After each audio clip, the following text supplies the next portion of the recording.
François-Xavier Petit est avec nous maintenant, directeur général chez Matrice. Alors Matrice, effectivement, ça fait partie de ces entreprises qui s'adaptent à la situation. Bonjour. Bonjour. Bienvenue au Big numéro 6. Votre ambition, quand vous avez créé Matrice, laquelle est-elle ? C'était de prendre la transformation numérique au sérieux. Qui peut croire aujourd'hui qu'on peut transformer le monde à base de données, à base d'algorithmes, de start-up et d'entrepreneurs ? Bien entendu que c'est nécessaire. Mais la transformation réelle, si on la pense réellement, il faut faire rentrer dedans des chercheurs, des artistes, des intellectuels. Et donc Matrice, ça s'est construit comme une plateforme opérationnelle de transformation, tant la transformation est complexe et tant l'entrepreneuriat doit être outillé bien au-delà de la seule compétence économique. Alors, si je comprends bien, vous avez mis ensemble, distanciation physique oblige, mais mis ensemble un collège finalement de métiers assez éclectiques pour aider les entreprises à passer le cap, c'est ça ? Exactement. On met ensemble des étudiants, des entrepreneurs, des chercheurs, des artistes, bientôt des agriculteurs. Et ensemble, on travaille sur des projets d'innovation qui prennent la transformation au sens tout à fait large. D'abord par de l'enquête anthropologique, sociologique, pour comprendre les environnements, les contextes, qu'est-ce qui change pour de bon dans le monde. Et puis ensuite, c'est l'entrepreneuriat qui prend le relais pour construire des projets et pour les amener jusqu'au bout. Alors vient le numérique, non pas dans une logique solutionniste où hop, on a une idée, il y a une application qui sort, mais basé justement sur ces apports précédents qui font que la technologie rentre au bon endroit, au bon moment, sur les bons acteurs et avec une véritable vision qui n'est pas simplement d'aller attraper vos données et d'en faire du commerce ou de la surveillance, mais au contraire, porter une philosophie nouvelle de la technologie. Matrice, c'est ça. Mais comment on les forme du coup ? Comment se passe la formation au monde d'après ? Eh bien, c'est tout l'enjeu. C'est tout l'enjeu de les faire travailler ensemble. C'est tout l'enjeu d'accompagner des jeunes étudiants sur des projets d'entrepreneuriat en pluridisciplinarité, c'est-à-dire venant de différentes écoles et universités. Ça, c'est notre méthodologie. C'est tout l'enjeu d'aller chercher des chercheurs dans des universités et de les accompagner sur de la valorisation. Et de faire travailler tous ces gens-là au même endroit, au même moment. Comme dans le théâtre classique. Unité de temps, unité de lieu, unité d'action pour pouvoir construire de la transformation réelle. Mais vous dites que c'est un enjeu, mais comment est-ce que vous y répondez ? Alors, on y répond justement en construisant des programmes différents avec une trentaine de partenariats universités, écoles, institutions de recherche, avec une vingtaine d'entreprises qui viennent nous confier leurs problèmes, leurs enjeux, leurs besoins, leurs doutes, leurs craintes, leurs espoirs.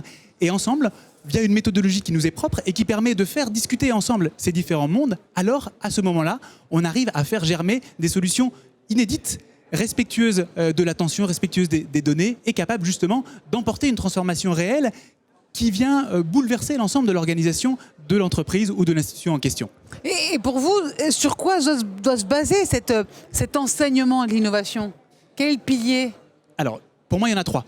Il y a un pilier sciences humaines, sur la capacité de comprendre le monde, de comprendre... Le côté anthropologique dont vous parliez. C'est décisif. Sans ça, on va vers des solutions qui ne sont pas du tout pensées. Premier sujet. Deuxième sujet, c'est l'entrepreneuriat. Comment est-ce qu'on porte des projets ? Comment est-ce qu'on les construit ? Comment est-ce qu'on les instruit ? Qui est-on dans ce processus ? Comment est-ce qu'on comprend les autres ? Comment est-ce qu'on fait véritablement équipe ? La moitié des startups qui s'effondrent parce que l'équipe n'a pas tenu. On travaille sur l'équipe principalement. Et puis après, le business, tout ce qui va avec.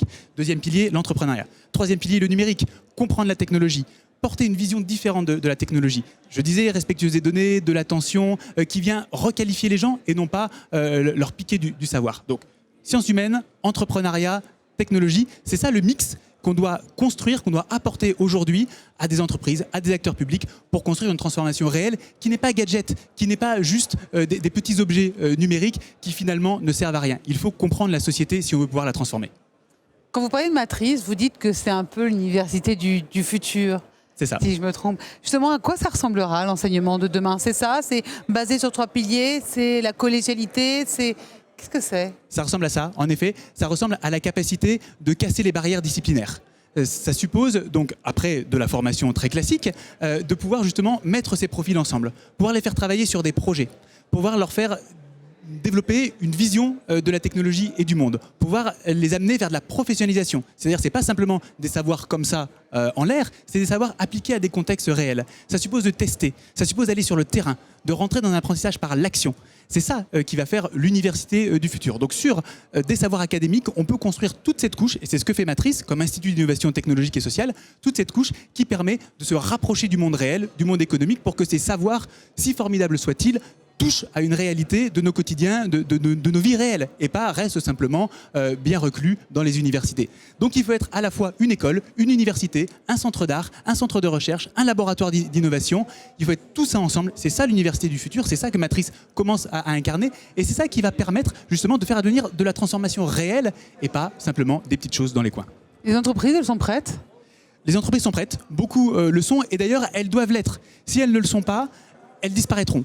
Le changement social aujourd'hui est tellement puissant, porté par la révolution numérique, que si on n'est pas capable de le comprendre, les modèles économiques vont être dépassés. La capacité à avoir prise sur des clients, à les emmener quelque part, va s'effondrer. Donc il faut être prêt à ça. Donc il faut être prêt à s'ouvrir à des profils différents. Donc il faut être prêt à l'hybridation. Si elles ne le sont pas, elles sont en grand danger. Et beaucoup le sont, beaucoup ont compris. Maintenant il faut le mettre en œuvre. Ça c'est plus difficile, et c'est pour ça que des acteurs comme nous existent.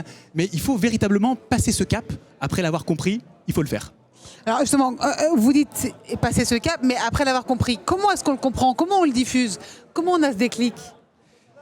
Alors c'est tout un sujet justement de discussion avec les dirigeants, mais pas seulement. On discute énormément avec les salariés. Ah ouais? On lance des programmes avec les salariés dont l'emploi est rattrapé et dévoré par le numérique, en disant que va devenir la caissière? Est-ce que face à la caisse automatique, est-ce qu'il faut être contre la caisse automatique? Est-ce qu'il faut être pour la caissière?